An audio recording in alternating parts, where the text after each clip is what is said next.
darurat yang diisytiharkan oleh Kebawah Duli Yang Maha Mulia Seri Paduka Baginda Yang di-Pertuan Agong bukanlah suatu bentuk rampasan kuasa tentera. Perintah berkurung juga tidak akan dilaksanakan. Saya memberi jaminan bahawa jentera pentadbiran dan penghematan awam kerajaan persekutuan dan kerajaan-kerajaan negeri tidak akan terganggu dengan pengisytiharan darurat. Aspek kawalan sempadan negara juga akan diperketatkan dengan memberikan kuasa kepada anggota tentera selain polis dan immigration untuk menangkap parti dan sesiapa saja yang menceroboh sempadan negara.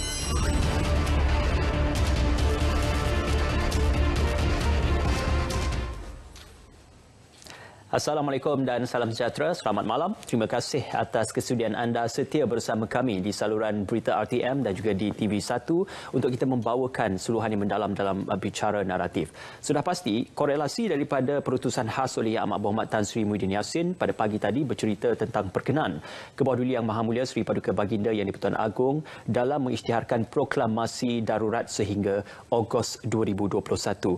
Isi kandungan perutusan khas Yang Amat Berhormat Tan Sri Muhyiddin Yassin ada menyebut dan juga memetik kes yang diputuskan di mahkamah iaitu Stephen Kalunikan yang mengikut kepada perkara 150/1 Perlembagaan Persekutuan yang menyatakan definisi proklamasi darurat itu merujuk kepada suatu keadaan yang boleh mengganggu gugat keselamatan maupun ekonomi yang disebabkan oleh isu-isu seperti banjir, bencana alam, epidemik dan sebagainya.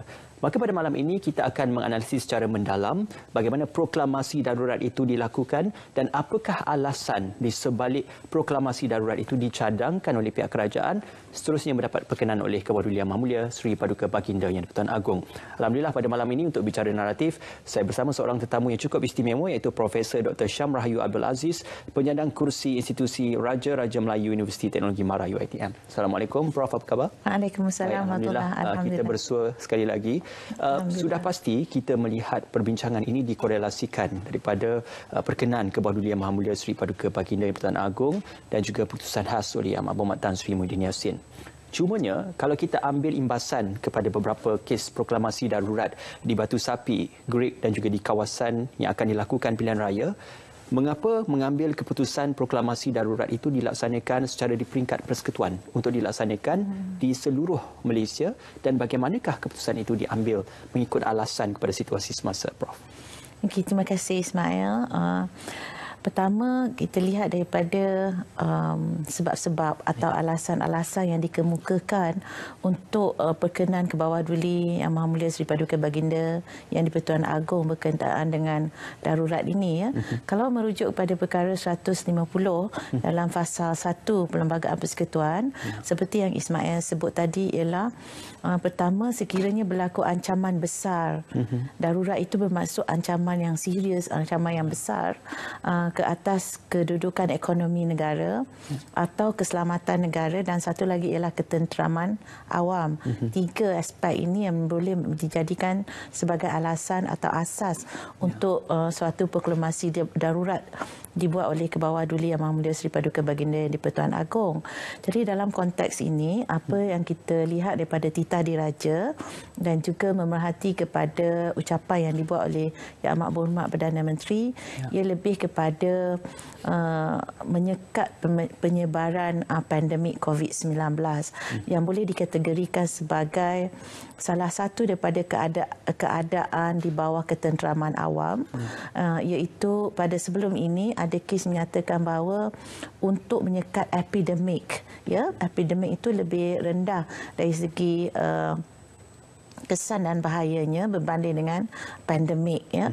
Jadi keputusan untuk perkenan yang di-Pertuan Agong berkaitan dengan pengisytiharan darurat kali ini adalah berasaskan kepada taklimat yang disembah maklum oleh Yang Amat Berhormat Perdana Menteri dan juga Jemaah Menteri serta pihak-pihak berkuasa berkaitan dengan keselamatan seperti Pemerintah Tertinggi Angkatan Tentera, Polis Diraja, Ketua Polis Negara dan juga hal berkaitan dengan perundangan serta yang pentingnya ialah kesihatan, ya.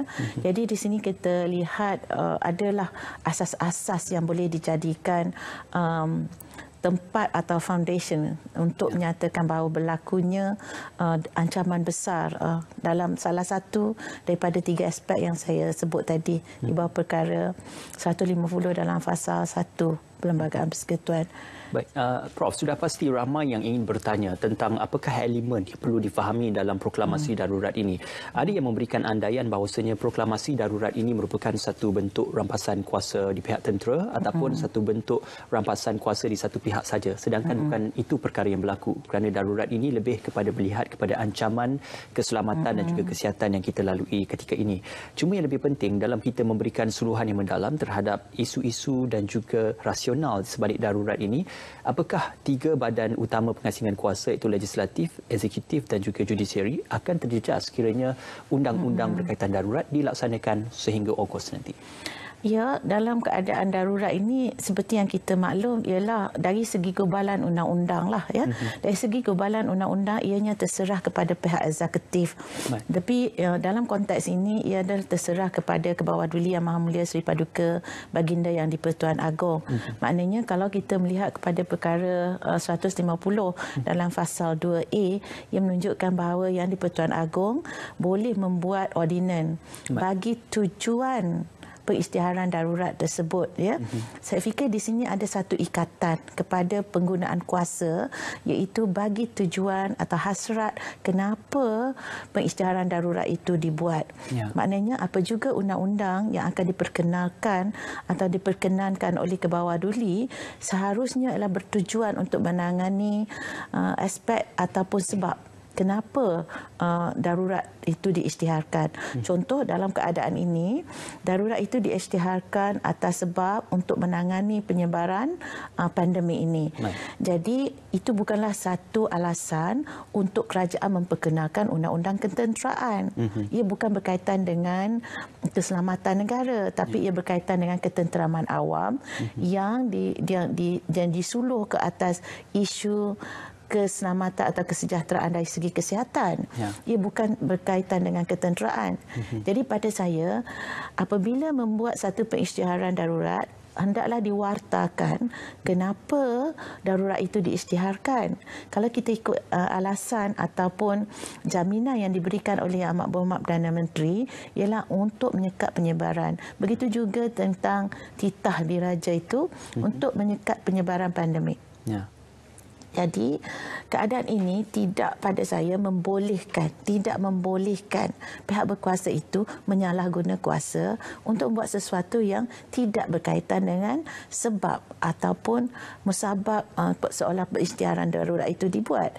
Jadi kita berbalik kepada kenapa darurat itu dibuat. Jadi ini harus diperjelaskan dan rakyat juga akan jelas, akan tahu apakah tindakan-tindakan yang perlu, bukan yang di luar daripada yang perlu itu. Maknanya beyond melangkaui apa yang perlu untuk menangani isu yang berkaitan dengan sebab darurat itu diisytiharkan. Dan sudah pastinya adalah disebabkan peningkatan kes yang semakin menjadi-jadi khususnya di kawasan yang dikategorikan sebagai zon merah. Cumanya Prof, dalam masa 2 hari ini kita melihat ada 2 perintah yang diumumkan oleh kerajaan, iaitu Perintah Kawalan Pergerakan di bawah Akta Kawalan Penyakit Berjangkit yang mana telah pun diwartakan sebelum ini ataupun tahun lepas dan cuma diulang kembali perintah itu, dan yang kedua proklamasi darurat. Jadi persoalan saya, apabila kedua-dua undang ini diumumkan dalam masa yang terdekat, adakah ia akan saling overrule seantara satu sama lain? Contohnya, Akta Kawalan Penyakit Berjangkit terpaksa mematuhi proklamasi darurat yang merupakan naungan di bawah Perlembagaan Persekutuan.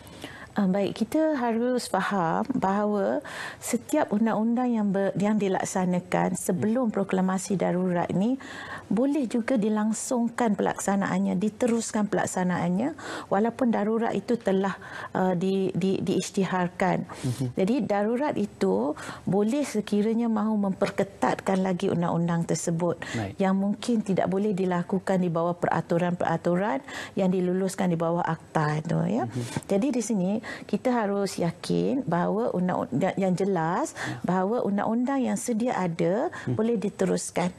Cuma darurat ini mungkin boleh diperlukan atau boleh diperlukan untuk membolehkan peraturan yang lebih ketat ataupun deployment untuk sumber manusia yang lain untuk mengurus hal-hal yang boleh menjamin tiadanya penyebaran pandemik ini. Jadi kita harus faham bahawa darurat ini boleh membenarkan undang-undang sedia ada untuk terus berlangsung ataupun memperketatkannya lah. Cuma mungkin yang menjadi perhatiannya adalah apabila proklamasi darurat diperkenalkan, dua perkara utama iaitu dalam proses legislatif ataupun proses perbahasan rang undang-undang itu tidak akan berlaku dalam tempoh sehingga Ogos 2021, malah persidangan Parlimen ataupun Dewan Undangan Negeri juga akan ditangguhkan ke satu tarikh yang akan diberitahu kelak. Apakah kesannya kepada pelaksanaan undang-undang, walaupun kita sedia maklum rang undang-undang perbekalan sudah diluluskan, namun untuk rang undang-undang yang lain bagaimana kesannya, dan apakah antara contingency plan ataupun kita kata plan yang boleh dilaksanakan untuk menampung kesan daripada perkara itu? Okey, seperti yang saya nyatakan sebelum ni kan, apa juga yang berlangsung dalam negara kita ini boleh diteruskan. Kalau kita lihat dalam sejarah negara kan Ismail, pada tahun 1969 ya, kita telah mengisytiharkan darurat dan darurat itu tidak dirungkaikan sehinggalah tahun 2011 ya, barulah dirungkaikan. Jadi ini menunjukkan dari jangka masa 1969 sampailah darurat itu dirungkaikan, pelaksanaan atau kita dalam hidup bernegara ini kita masih lagi menggunakan undang-undang yang biasa. Jadi ini menunjukkan bahawa sekiranya tidak diperlukan undang-undang darurat yang lebih ketat, maka undang-undang biasa itu boleh digunakan. Jadi penggunaan undang-undang itu boleh dilaksanakan dalam seperti ia berada dalam keadaan biasa, bukan dalam keadaan darurat sekalipun ya. Walaupun sekalipun telah diisytiharkan darurat. Jadi pada kita yang untuk memahami apakah kedudukan undang-undang semasa, jelasnya ialah apa juga undang-undang boleh diteruskan. Jadi untuk menggubal undang-undang yang baru itu yang maknanya bagi tujuan darurat itu yang saya sebut awal tadi kan, untuk menangani penularan COVID-19 ni, itu saja yang boleh dibuat undang-undangnya semasa keadaan darurat. Yang lain-lain tu memang ianya terserah kepada kerajaan. Ini yang penting untuk kerajaan juga mentaati kedaulatan undang-undang yang ada walaupun dalam keadaan darurat.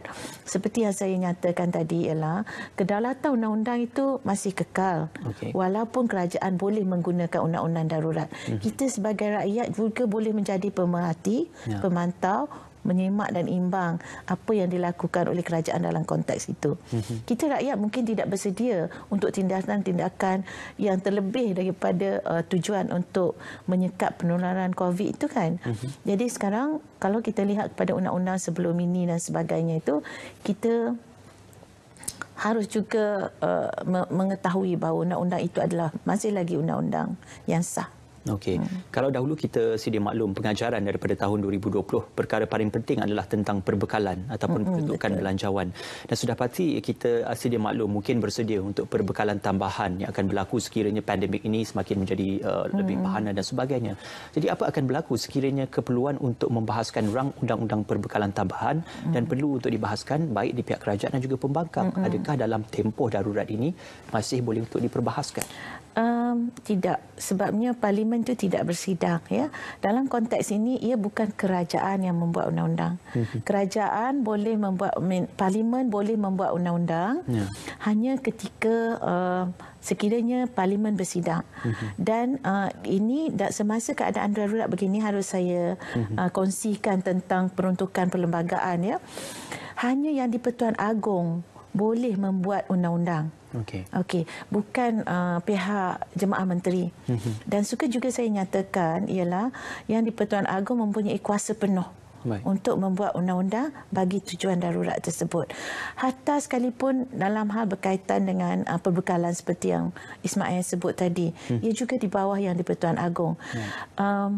Ramai orang mungkin akan menyatakan bahawa nasihat Jemaah Menteri itu mengikat Yang di-Pertuan Agong dalam keadaan ini. Pada pandangan saya dan tafsiran saya kepada peruntukan perlembagaan, ia adalah kuasa penuh Yang di-Pertuan Agong. Ya, jadi di manakah kuasa kerajaan? Kerajaan masih lagi boleh melaksanakan pentadbiran dalam kementerian-kementerian, tetapi kata putus untuk undang-undang sememangnya Yang di-Pertuan Agong mengikut perkara 2A sehinggalah Parlimen, kedua-dua parlimen itu bersidang secara serentak. Jadi kita perlu ambil perhatian juga, ia bukan perkara yang wenang-wenang, Ismail. Bila kita buat undang-undang, Yang di-Pertuan Agong buat undang-undang ataupun ordinan yang kita namakan ni, bukan mudah kerana sekiranya parlimen itu datang bersidang kemudian nanti, ordinan-ordinan tersebut hendaklah dibentangkan di hadapan parlimen. Jadi berhati-hati juga, sebab itu saya kata apa-apa autoriti yang melaksanakan undang-undang semasa keadaan darurat ini harus berhati-hati kerana akan dipersoalkan kelak oleh parlimen. Boleh dibahaskan semula dan dipersoalkan. Bahkan proklamasi ini sendiri boleh dibahaskan dalam parlimen. Ini mengikut kata 152A lah. Maksudnya hari ini Kebawah Duli mengisytiharkan perkenan kepada proklamasi darurat. Dan proklamasi darurat ini boleh dibentangkan dan sebenarnya hendaklah dibentangkan apabila kedua parlimen datang bersidang besok. Jadi bukan benda yang main-main yang diisytiharkan ini. Sesuatu yang mempunyai asas yang kukuh. Kalau tidak, kewibawaan institusi beraja itu sendiri akan dipersoalkan dalam parlimen. Ya, insya-Allah itu satu perkara yang perlu untuk kita tekuni bersama. Prof, kita akan berjeda seketika, semuanya kembali nanti dalam Bicara Naratif.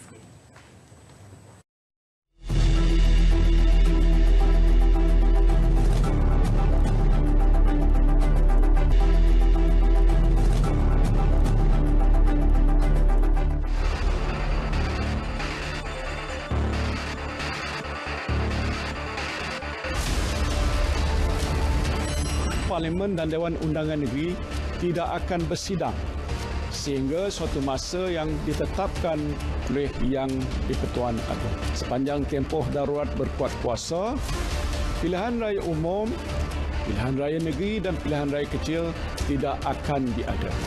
Saya memberikan amaran keras sesiapa yang cuba mengganggu gugat usaha kerajaan untuk mengurus pandemik COVID-19 dan ekonomi negara akan diambil tindakan tegas demi kesejahteraan rakyat dan keselamatan mereka.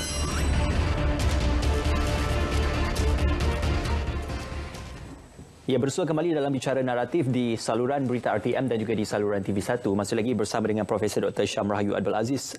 Prof, korelasi daripada perutusan Yang Amat Berhormat Tan Sri Muhyiddin Yassin menyatakan dalam tempoh darurat itu tidak akan diadakan sebarang bentuk pilihan raya umum, pilihan raya negeri maupun pilihan raya kecil, dan itu telah pun diterjemahkan melalui Presiden Case yang berlaku di Batu Sapi dan juga di Greek yang mendapat perkenan kepedulian Yang Mulia Seri Paduka Baginda Tuanku.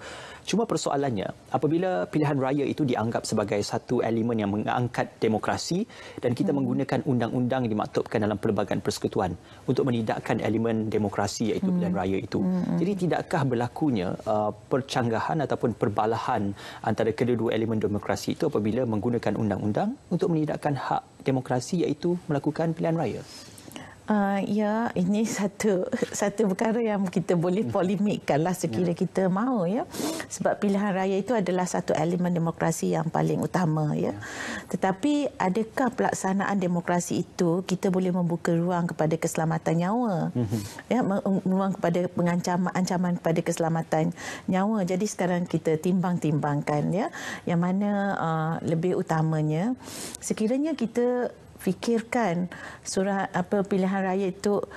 Saya ingat semasa dalam titah diraja itu disebut bahawa Suruhanjaya Pilihan Raya juga pengerusi Suruhanjaya Pilihan Raya juga ada bersama Kebawah Duli, kan. Jadi kalau kita fikirkan bahawa pilihan raya itu adalah yang utama untuk menegakkan demokrasi, adakah demokrasi ini boleh membenarkan ancaman terhadap nyawa? Dan saya fikir kalau kita timbang keduanya, pastinya nyawa rakyat itu lebih penting dan keselamatan rakyat itu lebih penting, kan. Jadi mungkin ada cakap-cakap politik lah tentang tidak mahu pilihan raya dan sebagainya, ya. Tapi saya fikir rakyat terbanyak juga mengeluarkan pandangan, kan, kalau kita baca pandangan supaya ini bukan masa terbaik untuk kita melaksanakan pilihan raya.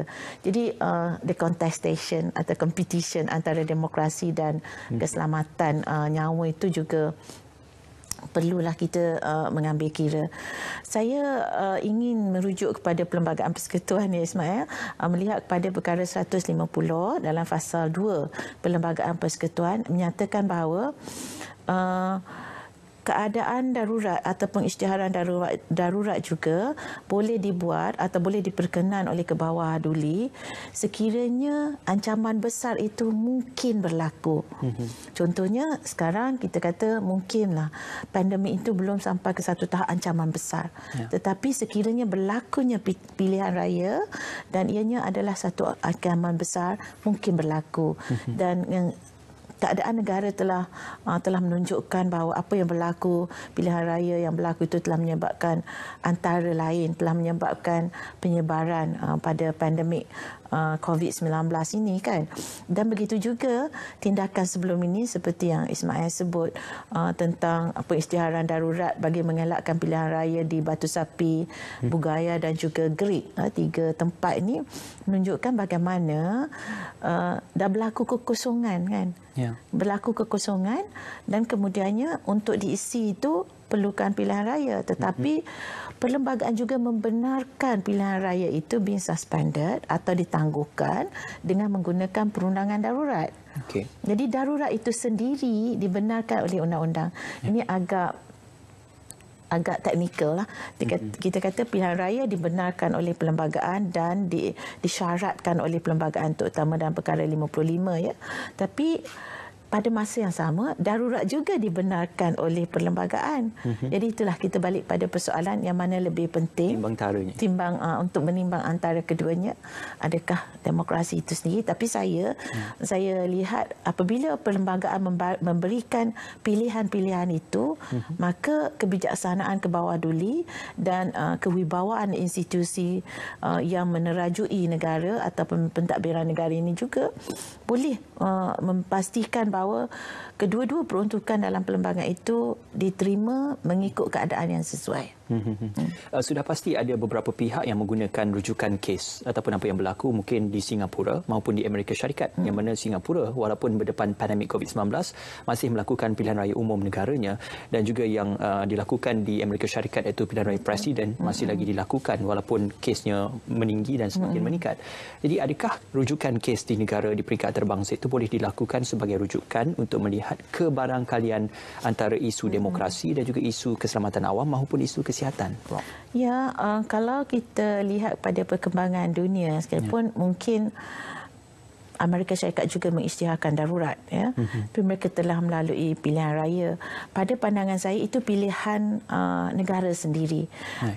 Pilihan kita untuk negara kita berasaskan kepada kemampuan kita dan kehendak kita. Mungkin Singapura adalah sebuah negara yang lebih kecil dari Malaysia. Dalam pengendalian pilihan rayanya mungkin lebih mudah berbanding dengan Malaysia. Tapi yang paling utamanya ialah kita tepuk dada, tanya selera kita, adakah kita mahu meneruskan ataupun semata-mata untuk kita mengikuti apa yang berlaku pada peringkat negara lain tu untuk kita buat di negara kita, adakah kita berupaya dan sebagainya. Dan yang paling utama, adakah SPR bersedia untuk meneruskan pilihan raya dalam keadaan ini. Saya percaya faktor-faktor ini telah diambil kira dengan sebaik mungkin semasa baginda memperkenankan untuk pengisytiharan darurat. Sebelum ini, Prof, kita melihat laporan akhbar ada yang meletakkan gambaran kes pengamal undang-undang yang meminta penjelasan mahkamah berkenaan keputusan proklamasi darurat yang dibuat oleh Seri Paduka Baginda Yang di-Pertuan Agong. Jadi dalam hal ini, kerangka pelaksanaan undang-undang itu boleh juga dilaksanakan penjelasan mengenainya melalui penjelasan di peringkat mahkamah ataupun melalui media mahkamah itu sendiri. Jadi adakah perkara-perkara seperti itu sebenarnya dibenarkan ataupun melalui satu kerangka peruntukan dalam perlembagaan perlembagaan untuk memperjelaskan dan juga meminta penjelasan tentang bagaimanakah rasional di sebalik proklamasi darurat. Ya, dalam keadaan negara kita yang mengamalkan demokrasi, yang menghormati hak individu, ia tidak salah, tidak ada undang-undang yang menghalang daripada mana-mana pihak untuk memfailkan kes atau untuk melihatkan kembali apa yang diputuskan itu. Tapi kita harus ingat bahawa dalam peruntukan 150 fasa 8 Perlembagaan Persekutuan nyatakan bahawa puas hati baginda itu tidak boleh dipersoalkan dalam mana-mana mahkamah. Dan pindaan ini telah dibuat pada tahun 1981 dan ia sangat jelas sekali bahawa perisytiharan darurat itu tidak boleh dipersoalkan di mahkamah. Dalam konteks ini, apa yang berlaku sebelum ini ialah seorang memfailkan kes untuk melihat sama ada adakah tindakan yang di-Pertuan Agong itu hendaklah berdasarkan nasihat. Tetapi sekiranya baginda berpuas hati, maka perkara 150 dalam fasa 8 itu tidak membenarkan ianya dipersoalkan di mahkamah. Begitu juga dengan undang-undang yang diluluskan atau dibuat oleh Yang di-Pertuan Agong bagi tujuan darurat itu. Perkara 150 dalam fasa 8 juga menyatakan demikian. Tidak ada cara untuk dibawa ke mahkamah. Ini menunjukkan bahawa pengisytiharan yang dibuat oleh Yang di-Pertuan Agong itu adalah kuasa budi bicara baginda. Begitu juga dengan ordinan-ordinan yang dibuat semasa darurat itu, ia adalah kuasa budi bicara baginda. Jadi di sini kalau kita katakan kita adalah sebuah negara demokrasi dan sebagainya, tapi kita juga harus mentaati kedaulatan undang-undang dan menghormati ketinggian perlembagaan itu, ya. Sebab ia meletakkan keadaan yang begitu. Cuma sekarang ini belum ada lagi kes ataupun mana-mana orang yang membuat permohonan untuk melihat balik, menyemak semula adakah pindaan kepada perlembagaan itu sah ataupun tidak dan sebagainya, ya. Kita tidak ada sekatan untuk itu, untuk seseorang mempersoalkan ataupun memfailkan kes. Yes, untuk memastikan pindaan itu adalah bertepatan dengan perundangan dan sebagainya. Yang itu kita masih ada demokrasinya. InsyaAllah demokrasi itu sentiasa dipegang di pundak Perlembagaan Persekutuan sendiri. Prof, kita akan berjeda seketika. Sekali lagi semuanya kembali nanti dalam Bicara Naratif.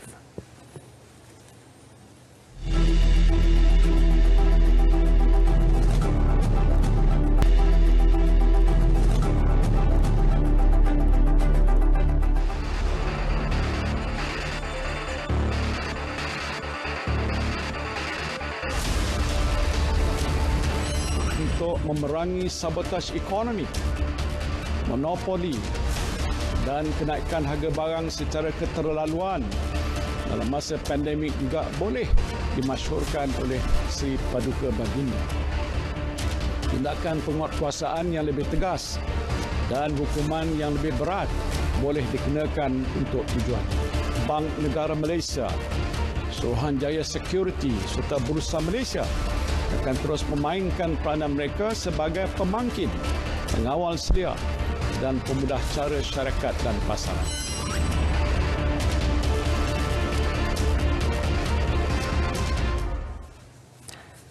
Masih lagi bersama kami di saluran berita RTM dan juga di TV1 dalam Bicara Naratif. Prof, korelasi juga daripada ucapan oleh Amat Berhormat Tan Sri Muhyiddin Yassin, proklamasi ataupun ordinan darurat itu adalah untuk mengelakkan sebarang bentuk khianat ekonomi, khususnya dari segi pencatuan harga barang dan juga bagaimana permainan harga yang akan menyusahkan ataupun memberikan kesan domino kepada masyarakat dan juga ekonomi. Cuma persoalannya di sini, adakah sememangnya benar untuk kita menakul dan juga menafsirkan bahawasanya dalam perihal ekonomi itu sebenarnya darurat ataupun isu-isu pandemik dan juga epidemik ini akan memberi kesan langsung dan keperluan itu perlu untuk merujuk kepada apa yang disebutkan dalam rasional darurat itu tentang ancaman kepada keselamatan ekonomi, malah kepada isu-isu yang bersifat nasional. Mungkin itu juga adalah antara perkara yang perlu ditangani. Jadi suka saya nyatakan pada awalnya, Ismail, apabila kita menyatakan tentang darurat, ia tidak semestinya negatif. Ya. Bahkan dalam keadaan darurat itu, negara boleh menjadi lebih stabil. Dalam konteks ekonomi ini, tidak ada pihak yang boleh mengambil peluang, boleh menggunakan undang-undang darurat itu bagi menangani monopoli dan sebagainya, ataupun apa juga hal berkaitan dengan keadaan ekonomi. Jadi di sini kita nampak, dan kita ada, pada saya lah, ada side-side, ada tempat-tempat yang positif tentang darurat ini, kerana yang utamanya adalah untuk menstabilkan keadaan. Dan sekiranya baik pada pelaksanaannya, maka darurat ini juga boleh juga menjadi pemangkin untuk pelaburan. Maksudnya, kita tidak boleh menakut-nakutkan bahawa darurat ini yang akan mewujudkan penyalahgunaan kuasa. Tapi sebenarnya darurat ini juga boleh menjadikan keadaan lebih stabil tu. Jadi it's double edge. Sebab tu kita kata kita kena harus mengingatkan kepada apa yang diwartakan itu. So, dari segi sabotaj ekonomi juga, seperti yang kita lihat, ia belum lagi berlaku secara berleluasa, ya. Tapi kalau keadaan pandemik ini semakin meningkat, semakin teruk, ia mungkin berlaku. Yang saya sebut dalam perkara 150 dalam fasal 1 dan 150 dalam fasal 2 tadi. Ini ia mungkin berlaku. Maka sebelum ia berlaku, perundangan memberikan peluang untuk kita bersedia menghadapi apa juga permasalahan dalam 3 perkara, iaitu keadaan ekonomi, keselamatan negara dan juga ketenteraman awam. Jadi saya nampak possibility untuk kita melihat kepada kebaikan darurat itu sendiri. Jangan kita letakkan hanya keburukan dan perkara yang dianggap sebagai akan mencerminkan ketidakdemokrasian negara kita dan sebagainya. Tapi mungkin itu lebih kepada mendatangkan keadilan dan kemakmuran dari segi ekonomi. Sudah pasti untuk kita melaksanakan ordinan darurat ataupun pelaksanaan darurat ini untuk tidak bersifat berat sebelah ataupun diragui tentang pelaksanaannya itu, Kepedulian Yang Mahmulia Seri Paduka Baginda Tuan Agong juga berkenan untuk mewujudkan suatu majlis jawatan kuasa khas yang juga terdiri daripada wakil-wakil daripada pihak agensi yang membantu memerangi pandemik COVID-19, malah juga wakil-wakil dari kerajaan dan juga parti pembangkang, dan ini ditafsirkan melalui titah diraja Kepedulian Yang Mahmulia Seri Paduka Baginda Tuanku. Jadi dalam melihat kepada elemen-elemen tambahan ini, apakah ia sebenarnya masih lagi berada dalam bidang kuasa dan juga kerangka perkara 150/1, malah perlu dilakukan mengikut kepada kerangka 150/1? Saya suka membandingkan, membuat perbandingan permohonan ataupun sembah taklimat yang dibuat oleh Jemaah Menteri sebelum ini, yang mana tidak dapat memberikan rasa puas hati kepada Kebawah Duli untuk pengisytiharan darurat. Sebab tidak ada, sebelum itu tidak dibina dan tidak diberitahu kepada rakyat apa yang akan berlaku dalam keadaan darurat tersebut. Berbeza pada kali ini, kerajaan nampaknya lebih bersedia untuk memberi penjelasan kepada rakyat. Apakah cara untuk memastikan pengisytiharan darurat itu tidak menjadi peluang untuk salah guna kuasa, seperti apa yang diberikan oleh Perdana Menteri tentang bagaimana untuk menggunakan hospital swasta untuk mengambil bangunan-bangunan tertentu untuk digunakan bagi tujuan rawatan pandemik ini, dan bagaimana yang Ismail sebut tadi, diwujudkan satu jawatan kuasa khas yang bebas.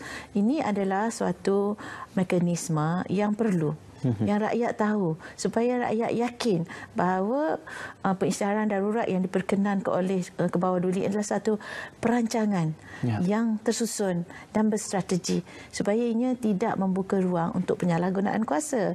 Ya, ini penyalahgunaan kuasa tu yang rakyat takut sebenarnya, kan, dan rakyat takut dari segi gusar lah, rakyat gusar dan bimbang sekiranya pihak eksekutif ini melangkau kuasa, kan. Tapi bila ada perancangan-perancangan yang strategik, cadangan penubuhan jawatan kuasa ini boleh memberikan satu gambaran bahawa semua pihak terlibat. Sama ada parti pembangkang atau parti politik wakil-wakil rakyat ini, saya sebenarnya tidak berapa senang untuk menyebut pembangkang atau kerajaan dalam keadaan semasa ini, ya. Sebabnya apa yang kita rakyat mahukan pada pandangan saya, pada pemerhatian saya, ialah mereka mahukan orang-orang politik itu bersatu untuk kemakmuran ekonomi dan kesejahteraan kesihatan awam, kan. Kalau kita tanya mana-mana rakyat sekalipun, itulah yang mereka idamkan untuk adakah ia mungkin boleh dilakukan?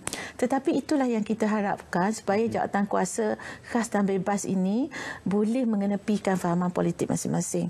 Dalam konteks meletakkan meletakkan objektif yang paling tingginya ialah untuk ampun kata melandaikan graf pada jumlah kes ataupun kes yang keboleh jangkitan kes berkaitan COVID ni kan. Jadi jawatan kuasa ini kita mengharapkan supaya ianya telus, ianya mempunyai mereka yang berwibawa, berintegriti untuk memberi pandangan dan nasihat kepada kebawah duli. Ia bukan tugas yang mudah ya.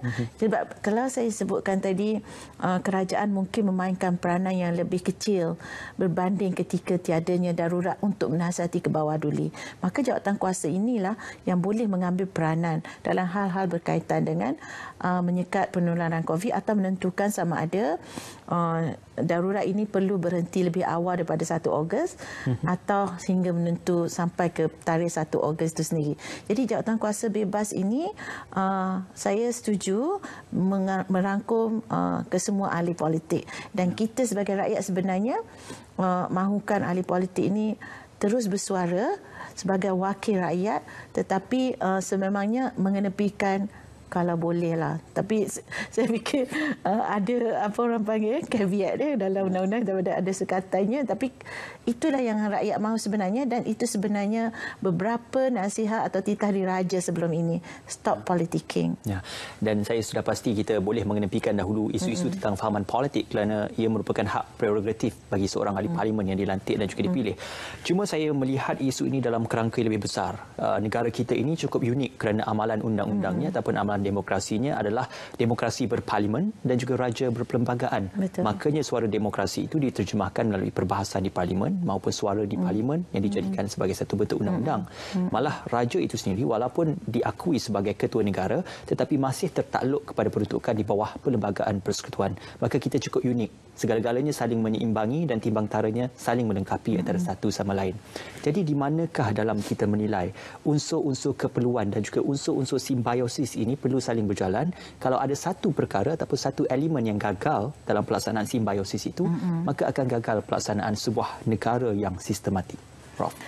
Baik, ini adalah satu isu yang sangat besar. Kalau kita ikut pengalaman negara kita ya, apa yang berlaku pada tahun 1969 sebenarnya Ismail ya, ada peluang sekiranya pemimpin kita pada masa itu tidak mahu kembali kepada demokrasi. Kerajaan pada masa itu ada peluang. Tapi hasrat pimpinan kita pada masa itu pada tahun 1969 dan parlimen datang ataupun parlimen bersidang, mula bersidang pada tahun 1971.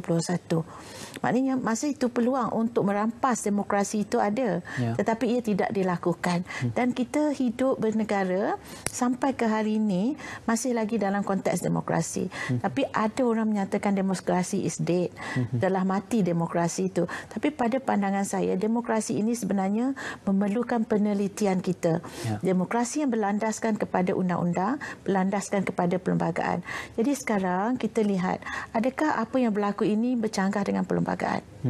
Sebagai pelajar perlembagaan dan menjunjung ketinggian perlembagaan itu sendiri, setiap langkah yang diambil oleh kerajaan atau yang diambil oleh kebawah duli Yang Maha Mulia Seri Paduka Baginda Yang di-Pertuan Agong atau Raja-Raja Melayu sekalipun, kita akan meneliti adakah semua ini berlandaskan kepada perlembagaan. Jadi saya fikir sama ada yang berlaku pada tahun 1969 atau yang berlaku pada hari ini, kita meneliti setiap langkah. Adakah ia bercanggah dengan perlembagaan persekutuan? Ia bukan soal demokrasi. Adakah ia bercanggah dengan demokrasi ataupun tidak? Itu soal kedua. Soal pertama ialah adakah ia bercanggah dengan perlembagaan? Sebab kita adalah satu masyarakat, satu negara yang mengamalkan perlembagaan itu adalah undang-undang tertinggi. Pokok pangkalnya ialah semua tindakan kerajaan, rakyat, pembangkang yang di-Pertuan Agong dan sebagainya adalah tertakluk kepada perlembagaan. Kalau tingkah laku salah satu daripada entiti atau komponen ini bercanggah dengan perlembagaan, barulah kita akan menyatakan demokrasi itu sudah mati. Jadi pada pandangan saya, competition antara demokrasi atau perlembagaan, dan kita hendaklah menegakkan perlembagaan. Sekiranya sesuatu itu, perkara itu dibenarkan oleh perlembagaan, maka kita haruslah menyatakan bahawa ia adalah masih lagi berdasarkan kepada kedaulatan undang-undang dan ketinggian perlembagaan. Sudah pasti ada desakan beberapa pihak yang melihat perlunya ada semakan semula kehakiman ataupun semakan semula perlembagaan persekutuan yang perlu dilakukan dalam proses kita menambah baik perlembagaan persekutuan. Perkara ini mungkin kita lanjutkan seketika nanti, semuanya dalam Bicara Naratif.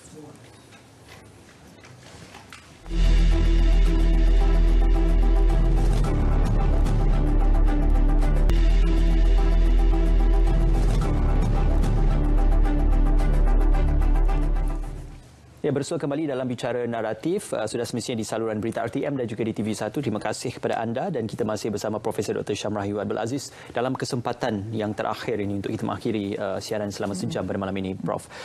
Dalam perlembagaan persekutuan, kita sedia maklum ada satu ayat ataupun terma yang digunakan iaitu keputusan Seri Paduka Baginda Yang di-Pertuan Agong mendapat nasihat daripada Yang Amat Berhormat Perdana Menteri.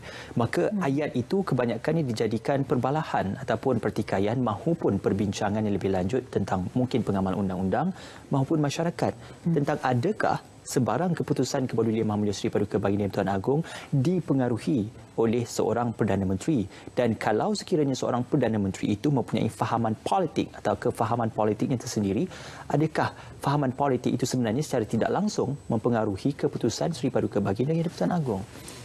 Konsep bertindak atas nasihat ini adalah satu konsep yang dibawa dalam konteks raja berperlembagaan.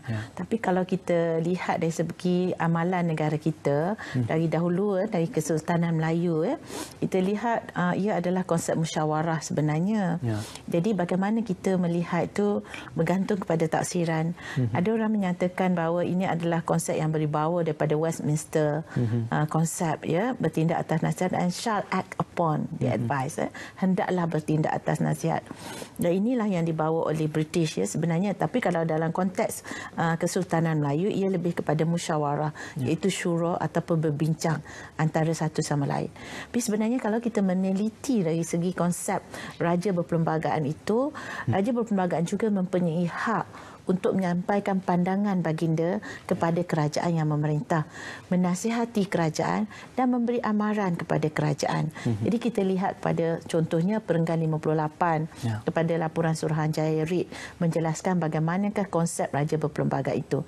Jadi apa yang penting di sini ialah kita mempunyai peruntukan dalam perkara 40 dalam fasal 1 dan ditambah juga perkara 40 dalam fasal 1A bahawa dalam banyak perkara yang di-Pertuan Agong hendaklah bertindak atas nasihat dan shall act upon, dan hendaklah mematuhi nasihat itu, dan perkataan nasihat itu sendiri menunjukkan ia adalah sesuatu yang baik-baik belaka Tapi peruntukan perlembagaan juga menyatakan terdapat perkara-perkara yang boleh dilakukan oleh kebawah duli dengan budi bicara. Begitu juga dengan perkara-perkara yang berada di bawah perkara ini disebut dalam perkara 40 dalam fasal 2 Begitu juga dengan perkara-perkara yang melibatkan kuasa Majlis Raja-Raja disebutkan dalam perkara 38 dalam fasal 6 Perlembagaan Persekutuan. Jadi perlembagaan kita menyatakan ada yang bertindak atas budi bicara iaitu tanpa nasihat, dan ada yang bertindak atas kuasa nasihat sahaja. Tetapi pada masa yang sama kuasa raja berperlembagaan itu berhak untuk memberi nasihat, untuk memberi amaran kepada kerajaan. Tapi dalam konteks pengisytiharan darurat ini adalah suatu yang debatable, yang bercakap, tapi pada yang boleh dibahaskan dalam konteks perundangan. Tapi tafsiran saya ialah yang Pertuan Agong bertindak atas budi bicara baginda apabila ayat menggunakan sekiranya baginda berpuas hati. Jadi bagaimana baginda berpuas hati itu adalah terserah kepada baginda. Tapi ini adalah tafsiran dan ada hujah-hujah yang menyatakan kenapa ia dikatakan budi bicara, iaitu bertindak atas khidmat baginda sendiri tanpa mendapatkan nasihat. Tetapi pada pandangan saya dalam konteks pengisytiharan darurat ini, kerajaan juga mempunyai tanggungjawab is duty atau tanggungjawab dan amanah yang digalas oleh kerajaan untuk membawa kepada menyembah maklum kepada ke bawah duli tentang keadaan yang sebenarnya pada negara, pada kesihatan awam contohnya dalam konteks ini, ya. Jadi adalah tanggungjawab kerajaan yang bertanggungjawab hendaklah menyampaikan kepada ke bawah duli sebagai ketua utama negara untuk melihat sebabnya, untuk melihat keadaan negara, dan ke bawah duli juga mempunyai hak untuk mendapatkan maklumat-maklumat. Kalau kita baca dalam perkara 40 dalam fasal 1, ya, sekiranya diberi nasihat, baginda juga berhak untuk mendapatkan maklumat yang ada pada jemaah menteri. Jadi sebenarnya Ismail, kalau kita bercakap tentang konsep nasihat ini adalah suatu yang sangat besar dan suatu yang sangat fundamental dalam konteks kita mengamalkan dual system. Saya gunakan dual system itu yang selari, ya, demokrasi berparlimen dan juga raja berperlembagaan, masing-masing mempunyai kuasa dan mempunyai authority yang tersendiri. Dan ini sering menjadi perbahasan-perbahasan sebelum ini, tapi saya percaya rakyat Malaysia semakin memahami apabila peristiwa-peristiwa bersejarah yang telah berlaku pada tahun lepas dan juga mungkin peristiwa-peristiwa yang lebih bersejarah akan berlaku pada 2021. Kita tak tahu lagi. Ya. Saya juga nak menyentuh tentang isu-isu federalisme ataupun bidang kuasa yang diperuntukkan bukan saja di Semenanjung, yang mana kita tahu ada Majlis Raja dan sebagainya di bawah perkenan Kepedulian Yang Mulia Seri Paduka Baginda Yang di-Pertuan Agong, malah isu tentang yang melibatkan Sabah dan Sarawak, kerana kita tahu wilayah tersebut mempunyai undang-undang dan juga kerangka undang-undangnya sendiri seperti mana yang termaktub dalam Perjanjian Malaysia. Jadi ini satu perkara yang perlu untuk kita tekuni dan boleh juga dibahaskan. Adakah proklamasi darurat itu juga akan memberikan kesan secara langsung kepada bidang kuasa kerajaan negeri di Sabah dan Sarawak, dan bagaimana pula dengan bidang kuasa di kerajaan negeri masing-masing di Semenanjung, Prof? Ya, sama saja. Dalam konteks proklamasi darurat, kita tidak mengira apa yang berlaku sebab kita satu Malaysia saja, ya. Satu negeri-negeri yang membentuk Malaysia. Sekiranya proklamasi darurat ini dipanjangkan ke seluruh negara, maksudnya ia terangkum dari dulu kita cakap dari Perlis hingga ke Sabah, ya. Dari keseluruhan persekutuan itu. Contohlah, orang bercakap tentang pilihan raya di negeri Sarawak contohnya, ya. Adakah kesan proklamasi darurat ini akan menyebabkan pilihan raya di negeri Sarawak juga boleh ditangguhkan? Jawapan saya ialah ya, ia boleh ditangguhkan dan kesannya sama. Mungkin kita bercakap tentang Sabah Sarawak ni sebab pilihan raya Jun tahun ini sepatutnya berakhir, ya. Dewan Undangan Negeri sepatutnya berakhir di negeri Sarawak itu. Jadi kalau sampai 1 Ogos maknanya ia telah melebihi masa yang sepatutnya di Sarawak itu melakukan pilihan raya bagi negeri. Jadi dalam konteks ini, kalau kita lihat pada proklamasi darurat, ia boleh diisytiharkan ke seluruh persekutuan. Ia boleh diisytiharkan pada mana-mana tempat seperti Greek, Bugaya dan juga Batu Sapi, ya. Boleh pada mana-mana tempat, dan proklamasi ini boleh berlaku banyak alasan, banyak sebab yang berbeza-beza pada masa yang sama, ya. Mungkin contohnya kalau suatu kawasan ini telah diisytiharkan darurat, maka ada proklamasi darurat lain. Contoh sekarang Batu Sapi sudah ada darurat, kan, dan sekarang darurat untuk keseluruhan persekutuan. Batu Sapi juga terkesan. Adakah ia membatalkan darurat yang pertama itu? Jawapannya belum. Tidak membatalkan darurat yang pertama dibuat pada Batu Sapi. Masih lagi berlangsung darurat itu, ya. Jadi ini adalah perkara teknikal dari segi undang-undang, alasan-alasan, ya. Mungkin alasan yang dibuat untuk Batu Sapi itu atau Bugaya atau Greek itu berbeza dengan darurat yang diisytiharkan pada hari ini. Jadi kalau kita melihat pada kesannya seperti yang Yang Makbul Perdana Menteri juga menyebut bahawa ia juga menyatakan bahawa Dewan Undangan Negeri tidak bersidang dan sebagainya, itu menunjukkan bahawa proklamasi darurat ini berlangsung ke seluruh negara. Semuanya terkena dan terkesan daripada proklamasi tersebut. Sudah semestinya Perlembagaan Persekutuan itu adalah undang-undang tertinggi menaungi seluruh negeri maupun seluruh masyarakat di Malaysia. Terima kasih kepada Profesor Dr. Syamrahayu Adbal Aziz, penyandang kursi Institusi Raja-Raja Melayu Universiti Teknologi Mara UiTM kerana bersama dengan kami. Dan sudah pasti secara kesimpulannya perkara 150/1 dalam Perlembagaan Persekutuan cukup unik kerana memperuntukkan bidang kuasa Kepedulian Mahmulia Seri Paduka Baginda Yang-Bertuan Agong dalam memperkenankan proklamasi darurat, dan sudah semestinya alasan-alasan itu adalah melihat kepada ancaman bukan sahaja terhadap ekonomi, keselamatan tetapi juga terhadap kesihatan awam, dan perkara ini diperjelaskan melalui kes-kes yang sudah pun diputuskan di mahkamah berdasarkan kerangka perkara 150 tersebut. Terima kasih kerana bersama kami dalam Bicara Naratif pada malam ini di saluran berita RTM dan juga di TV1. Semoga anda terus kekal, selamat dan juga terus patuhi Perintah Kawalan Pergerakan yang akan bermula di 6 buah negeri pada esok hari bermula 12 tengah malam ini. Jadi diharapkan agar kita jaga kita dan sentiasa berwaspada dan sentiasa kekal di rumah. Terima kasih. Assalamualaikum dan selamat malam.